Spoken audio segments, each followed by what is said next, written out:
আসসালামু আলাইকুম। Welcome back to my channel cooking by Zohra. আশা করছি সবাই অনেক বেশি ভালো আছেন। আমার আজকের রেসিপিতে থাকছে চিংড়ি মাছ দিয়ে কলার মোচা রান্না। আপনারা অনেকে অনেকভাবে এই কলার মোচাটা রান্না করে থাকেন, তবে আমি এই কলার মোচাটা সহজভাবে কিভাবে রান্না করি এবং সবাই এটি খুবই পছন্দ করে সেটি আপনাদের সাথে শেয়ার করছি। আশা করছি সবার অনেক বেশি ভালো লাগবে। প্রথমে আমি এখানে নিয়েছি 2টি কলার মোচা। কলার মোচাটাকে কেটে বেছে নিতে হবে। প্রথমে একটি করে নৌকার মতো এই অংশটি উঠিয়ে নিতে হবে। এই মোচাটা বাছার সময় হাতে একটু তেল লাগিয়ে নিতে হবে, তাহলে হাতটা কালো হবে না। এবং একটি বোলে পানি নিয়ে নিতে হবে। এরপর এর মধ্যে যে কলার ফুলটা থাকে সেটিকে বেছে নিতে হবে। প্রথমে একটি ফুল হাতে নিয়ে প্লাস্টিকের মতো যে অংশটি থাকে সেটিকে ফেলে দিতে হবে। আরও এর ভিতরে যে শক্ত স্টিকের মতো অংশটি থাকে এটিকেও ফেলে দিতে হবে। এভাবে করে ছোট ছোট করে কেটে নিয়ে সঙ্গে সঙ্গে পানিতে দিয়ে দিতে হবে। এটিতে যেহেতু অনেক আয়রন থাকে তাই এটি সঙ্গে সঙ্গে পানিতে না দিলে কালো হয়ে যেতে পারে। এভাবে করে সবগুলো কেটে নিব।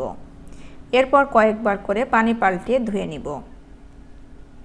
এরপর চুলায় একটি কড়াই বসিয়ে দিয়ে দিব 1/4 কাপ তেল। তেলটা একটু গরম হলে দিব 2টি পেঁয়াজ কুচি, 3-4টি কাঁচামরিচ ফালি। এরপর এগুলোকে একটু ভেজে নিব। তারপর এর মধ্যে দিব কিছু ছোট চিংড়ি। আরও অ্যাড করব 1 চা চামচ লবণ। লবণটা দিয়ে কিছু সময় ভেজে নিব। এই সময় লবণটা দেওয়ার ফলে চিংড়ি মাছগুলোর ভিতরে লবণটা ভালোভাবে প্রবেশ করতে পারবে। পেঁয়াজটা যখন মোটামুটি ভাজা হবে ওই পর্যায়ে 1 চা চামচ রসুন বাটা, 1 চা চামচ জিরা বাটা, 1 চা চামচ আদা বাটা দিয়ে দিব।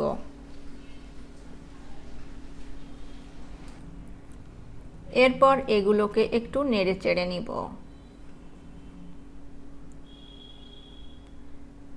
এর মধ্যে আরও দিব 1 চা চামচ হলুদের গুঁড়া, 1 চা চামচ লাল মরিচের গুঁড়া।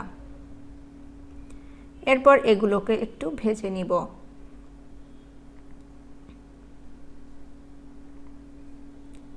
গুঁড়া মশলাটা যাতে পুড়ে না যায় তার জন্য সামান্য একটু পানি দিয়ে দিতে হবে এবং কিছুক্ষণ কষিয়ে নিতে হবে। এর মধ্যে আরও দিব 2টি এলাচ এবং 2 পিস দারুচিনি। এভাবে করে কষিয়ে যখন মশলাটা থেকে তেল ছেড়ে দিবে ওই পর্যায়ে কেটে ধুয়ে রাখা কলার মোচাটা দিয়ে দিতে হবে এবং মশলার সঙ্গে মিশিয়ে নিতে হবে। এরপর ঢাকনা দিয়ে কিছুক্ষণ কষিয়ে নিতে হবে। এরপর ঢাকনা উঠিয়ে এর মধ্যে সিদ্ধ হওয়ার জন্য পানি দিয়ে দিতে হবে। আমি এখানে গরম পানিটা অ্যাড করেছি। গরম পানিটা দেওয়ার ফলে খুব দ্রুতভাবে রান্নাটি হয়ে যাবে। এরপর ঢাকনা দিয়ে কিছুক্ষণ জাল করতে হবে। যখন অলমোস্ট সিদ্ধ হয়ে আসবে এবং ঝোলটা একটু টেনে আসবে ওই পর্যায়ে 1 কাপ নারকেলের দুধ দিয়ে দিতে হবে এবং সব কিছুর সঙ্গে মিশিয়ে নিতে হবে। এর মধ্যে আরও অ্যাড করতে হবে 1 চা চামচ চিনি। এরপর মোচাটা জাল করে শুকিয়ে নিতে হবে।